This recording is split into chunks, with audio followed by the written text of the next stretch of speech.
Yes, and the budding biz industry is salivating tonight over the dollars which could be made across the country.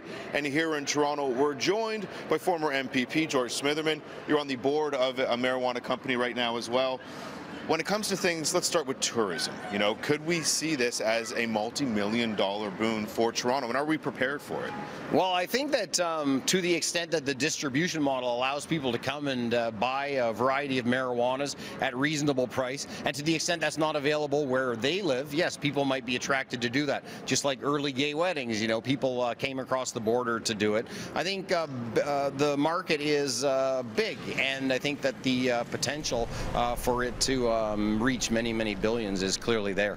When we also, you know, we look at the United States, currently it's a $6 billion industry. They're estimating in Canada it could one day become a $26 billion industry. What's it going to take to get there? You know, is it going to, or is the wealth going to be shared? What are your thoughts? I think for one thing, you could see that in the decision, which is to allow sales for 18 and above, unless a province chooses to change that, up to say 25, where some people are saying leave them out, that's a big piece of the legal market and will be a big driver of sales. The government looks forward to the opportunity to be able to speak to those younger users and to give them good messages around safe consumption, but they will be a big part of this marketplace. I think that as you see it move into edibles and other forms of utilization also, some people say that the sky is endless, and especially the opportunity to compete with beverage alcohol and stuff like that, which clearly some people in the recreational marijuana marketplace will be pitching people to say this is a better way to find recreational enjoyment. You're not seeing an Amsterdam business model, though, here in Toronto and the GTA? Well, in a certain sense, only